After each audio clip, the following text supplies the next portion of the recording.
انبیاء اور اعلیٰ نبی کی بارگاہ درود و سلام کا ہدیہ محبت پیش کرنے کی سعادت حاصل کریں۔ اللہم صلی علی سیدنا وعلی آلہ الکرام وصحبہ الکرام وابنہ الکریم وفی العالم وامتہ الکریم وسلم وبارک والصلاۃ والسلام علیہ۔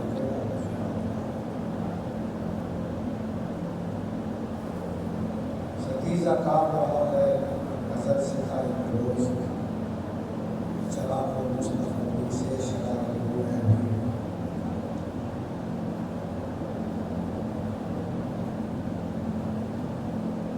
تیرے ثبات نے دنیا پہ کر دیا روشن۔ ثبات کہتے ہیں ثابت کرنے اور تیرے سے چلا ایمان حسین۔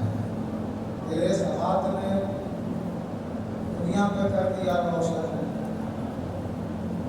ہوا کی عزت میں بھی حق کا چراغ جلتا ہے۔ ہوا کی عزت میں بھی حق کا چراغ جلتا ہے اور وقت کم ہے، اس لیے تقریر کے مضمون کو شعروں میں سمیٹ کر تھوڑی سی گفتگو کریں گے۔ نسل میں علی کا گھر بھی کیا گھر ہے کہ اس گھر کا ہر ایک بچہ جہاں پیدا ہوا شیر خدا نبی ہوتا ہے۔ اور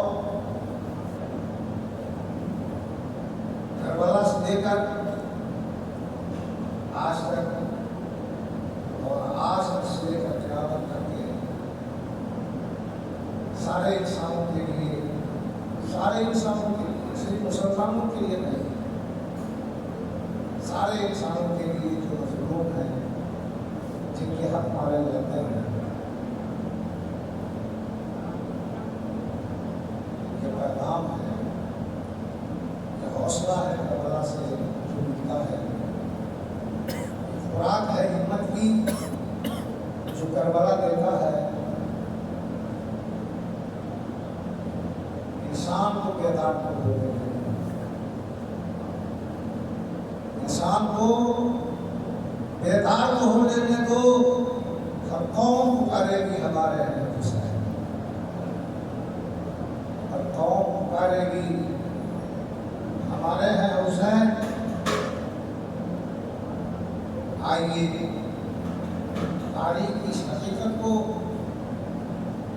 کربلا کے آئینے میں دیکھنے کی ہم کوشش کرتے ہیں۔ امام حسین یزیدی فوج سے ٹکرانا کوئی مارکا نہیں، جنگ نہیں تھی، یہ تو بحیثیت مسافر مکہ سے نکلا ہے۔ اس زمانے کے سفری حالات کو مد نظر رکھتے ہوئے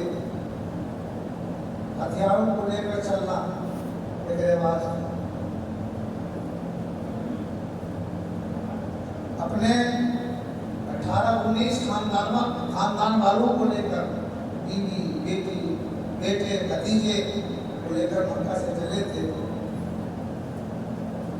مورخین نے کسی نے 16 کہا، کسی نے 17 کہا، کسی نے 18 کہا، کسی نے 19 کہا، سب کے نام بھی گنائے گئے ہیں تاریخ میں۔ اور راستے میں لوگ، میں اکیلا ہی چلا تھا جانے کی منزل، مگر لوگ ساتھ آتے گئے اور کارواں بڑھتا گیا، تعداد ہو گئی اور 16 سے لے کر 19 تک اہل بیت کے لوگ شہید ہوئے کربلا میں، اور 72 کے باقی میں وہ عقیدت مند لوگ ہیں جو راستے میں آپ کے ساتھ قبائل کے لوگ۔ یہ جنگ نہیں تھی 18,000 ہو یا 22,000 ہو، اتنوں کے مقابلے میں 72 کا لڑنا اور پھر بیوی بچوں کو ساتھ لے کر لڑنا، یہ جنگ کا تصور نہیں ہوتا ہے۔ اتنے بڑے خطرات کو امام حسین نے قبول کیا. کیوں کیا؟ آپ نے خلافت کا اعلان نہیں کیا تھا. جیسے یزید خلافت کی گدی پہ بیٹھا دیا گیا.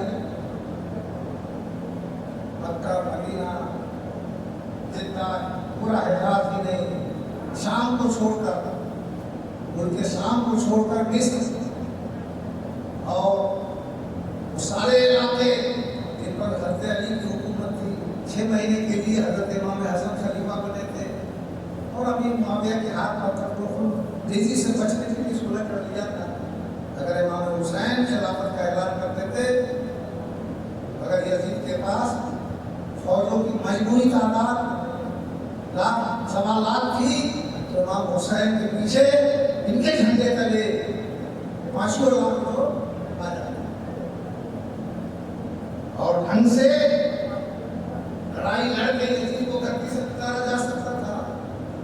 لیکن اس میں پریشانی یہ تھی، جتنے صوبے تھے ان صوبوں میں 2-3 صوبوں کو چھوڑ کر باقی صوبوں کے جو گورنر تھے وہ کل کے کل بنو امیہ تھے. ان کے پاس فوجیں تھی،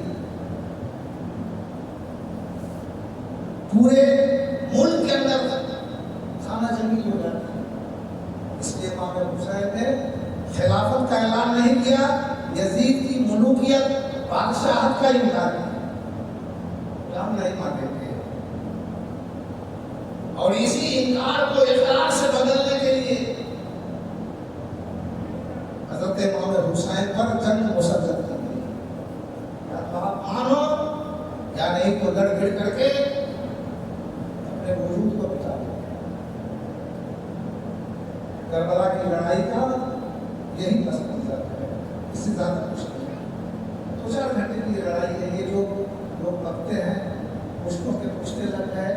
اس 8 گھنٹے ہم نے مطالعہ کیا ہے البدایہ والنہایہ، جو بہت ہی قریبی تاریخی کتاب ہے، اور 5 اس سے پہلے لکھی ہوئی تاریخی کتابوں عربی میں حوالے سے بھی کتاب تیار کی گئی ہے. 5 گھنٹے ہم نے صدیق اکبر کی خلافت سے لے کر کربلا کی جنگ، پھر کربلا کے بعد حرہ کی جنگ، عبداللہ بن زبیر کی خلافت کا مطالعہ ہم نے کیا ہے. پرسوں اس نے کہیں نہیں دیکھا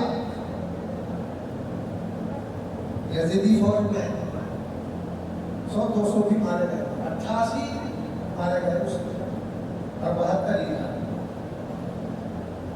اور جنگ کا نقشہ یہ تھا کہ امام حسین کے خیمے کے قریب یہ لڑائی لڑی گئی. وہ لوگ ہجوم کی شکل میں آتے، کوئی بازی کرتے اور زخمی کرتے حسینیوں کو اور پھر ان پر حاوی ہو کر سر کاٹتے.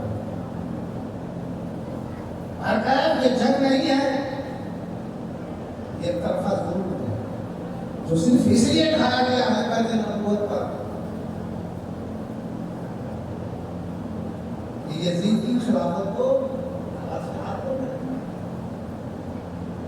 یہ نہیں کہ امام حسین نے خلافت کا اعلان کیا، انکار خلافت پر یہ جنگ لگی گئی ہے اور یہ ظلم ڈھایا گیا ہے. اور امام حسین نے اتنے بڑے ظاہری نقصان کو اس لیے قبول کیا کہ جو قانون آ رہا تھا نبی پاک صلی اللہ علیہ وسلم کے زمانے سے، جب آپ کی وفات کا وقت قریب ہوا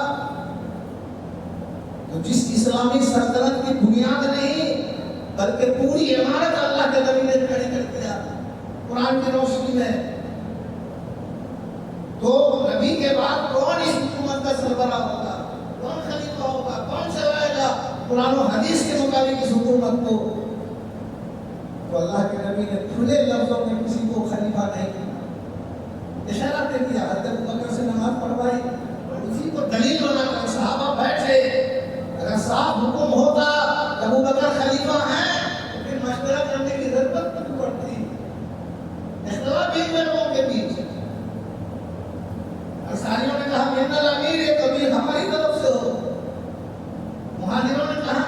منل امیر ہمارا ہی امیر ہوگا. انصاریوں نے وزیر بننا قبول کیا اور قریشیوں کو امیر بنا دیا، یعنی صدیق اکبر کو خلیفہ بنا دیا. صدیق اکبر نے بھی لوگوں سے رائے مشورہ کر کے حضرت عمر نے چنا لوگوں نے حضرت عمر نے بھی 600 کی خلافت کے مسئلے کو رکھ دیا. اس میں حضرت علی کی تھے، حضرت عثمان کی تھی، لوگوں نے حضرت عثمان حضرت علی ہر خلافت کو مانتے تھے. جنگیں کی اور قاضی بنے ان خلفاء کے، کہیں آپ نے کوئی مخالفت نہیں. لیکن جب قتل عثمان رضی اللہ تعالیٰ شہادت حضرت عثمان واقع ہو گئی، یہاں سے فتنہ برپا ہوا جس کی وجہ سے حضرت عائشہ کو حضرت علی سے لڑنا پڑ گیا. امیر معاویہ لڑ گئے اور ایک افرا تفری کا ماحول اسلامی سماج کے اندر، اسلامی ملک کے اندر، حکومت کے اندر پیدا ہوا. رول یہ تھا صوبائی جمہوریت. اسلام نے جمہوریت کی بنیاد نہیں، عمارت مثبت کھڑی کر دی.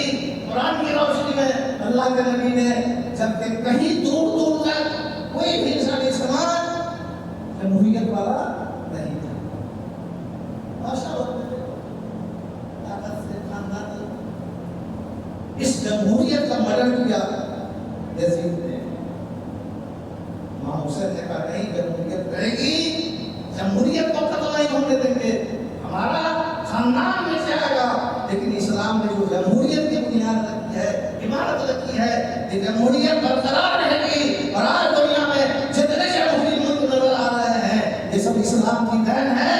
اور جتنے لوگ بھی جمہوریت کے لیے لڑے ہیں انہوں نے جو خوراک لی ہے حوصلے کی، وہ کربلا نبی نے کہا تھا اگر جیسے 72 لوگ حسین کو کربلا میں مل گئے تھے، ویسے ہی 72 لوگ اگر ہم کو مل جائیں تو ہم ایک مہینے میں انگریز کو ان سے بھگا دیں گے. گاندھی جی نے کہا. اسی نے وجہ سے کیا انسان کو بیدار تو ہونے دے دو، قوم پکارے گی ہمارے حسین. جمہوریت کو امام حسین نے بچایا ہے. کیا ہوا؟ صوبائی جمہوریت کو بچایا ہے. کوئی اس لیے بادشاہ نہیں بنے گا یا کسی عہدے پہ نہیں جائے گا کہ اس کا باپ اس عہدے کا مالک ہے. یہ اسلام میں ہے. لائق ہے تو مشورہ سے بولتا ہے، مشورہ رہنا چاہیے. آج کیا ہے ہم لوگوں کے جو سارے نظام خانقاہوں کے مدد سے بگڑے ہوئے ہیں، جمہوریت کو روک نہیں کرتا. باقی تو بیٹا بھی زبردستی لائق ہے تو چھوٹ کرتے بناؤ گے. بیٹا ہی لائق ہے اس کو چھوٹ کر بناؤ گے. کیا کرتے ہیں یہ یاد مدد ہوتا ہے. کسی مولانا نے مدرسہ بنا دیا، اپنے تو چلائے کھائے دیے اور اولاد کو بہت خطرناک چیز ہے.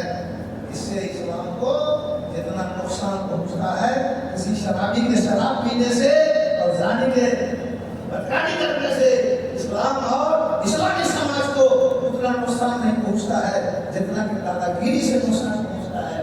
یہ مکمل دادا گیری ہے، شہنشاہیہ یہ دادا گیری.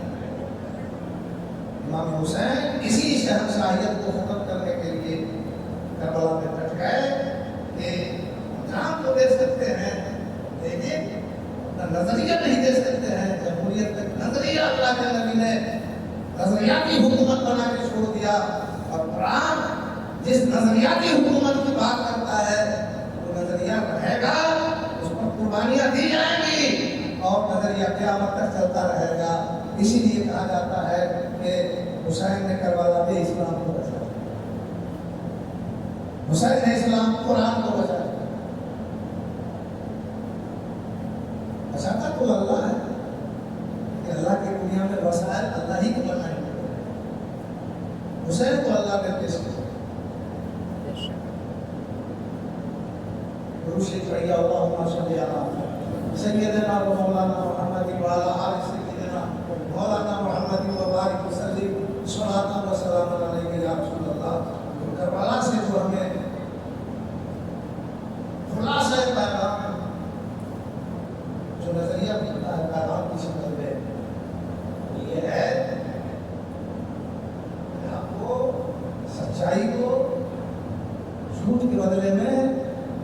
مقابلے میں باطل کے مقابلے میں حق کو بھائی رکھنے کی یہ ہماری ذمہ داری ہے. اور خوب یاد رکھیے پوری دنیا کا نظام حق پہ چل رہا ہے. کیڑے مکوڑے سے لے کر ذرات سے لے کر آفتاب مہتاب اور ستاروں تک, زمین کی وسعتوں سے لے کر آسمان کی وسعتوں تک, جدھر آپ دیکھیے حق ہی حق نظر آئے گا. ہوا ہے تو حق پر چل رہی ہے, پانی ہے تو حق پہ چل رہا ہے, سمندر ہے تو حق پر چل رہا ہے, دریا پہاڑ ہے, باطل کہیں نہیں ہے. باطل اگر ہے تو انسان کی زندگی میں ہے یا جنات کی. اور اس لیے کہ اختیار کیا گیا حق پرست آدمی اگر دنیا میں ایک ہی رہے گا پھر بھی وہ اپنے آپ کو تنہا نہیں سمجھے گا. اپنے ارد گرد ہوا کے جھونکوں کو سمجھے گا کہ حق پرست ہے, پانی کے قطروں کو سمجھے گا کہ یہ حق پرست ہے, یہ شامیانہ جو آسمان کا کھڑا ہے یہ بھی حق پرست ہے, یہ زمین بھی حق پرست ہے. علیہ اللہ بحق الحاکمین, اس لیے کہ ساری کائنات کل لہ قانتون, ساری کائنات اللہ کے حکم کا ہے. سارا نظام کائنات اللہ کے فرمان کے مطابق چلتا ہے. سارا نظام کائنات, سارا سسٹم, اور یہ تو حق ہے. یہ تو کیا ہے, اب ایسے ہی بھاری ہے. لیکن انسان کا امتحان لینے کے لیے یہ جنت کو چنتا ہے یا جہنم. انسانوں کو اختیار دیا گیا, جناتوں کو اختیار دیا گیا, اور اسی اختیار کی بنیاد پر حق و باطل کی لڑائی وہاں شروع ہو گئی. کہاں؟ پہلا انسان حضرت آدم پیدا کیا اور ابلیس کھڑا ہو گیا. اسی کو اقبال نے کہا ستی جگاؤ رہا ہے ازل سے قائل لوگ, چراغ مصطفی سے شرار دلہدی. یہ پوری نبیوں کی تاریخ, انسانیت کی تاریخ, انسانوں کی تاریخ, حق و باطل کی آمیزش, کشمکش اور جھگڑے کی تاریخ ہے. حضرت آدم سے جو یہ تاریخ چلی, حق و باطل کا جھگڑا, ایک طرف باطل کا جھنڈا لے کر ابلیس کھڑا ہے اور دوسری طرف حضرت آدم حق کا جھنڈا لے کر کھڑے ہیں. اس طرح سے نسلیں بڑھتی گئی. کبھی حضرت نوح علیہ السلام حق کا چراغ لے کر دنیا کے اندر آئے, اور پھر اس طرح سے انبیاء آئے, حضرت یوسف آئے, حضرت موسیٰ آئے, اور سب کے مقابلے میں باطل کھڑا ہے, فرعون کھڑا ہے, اور بھی باطل پرست لوگ کھڑے ہیں.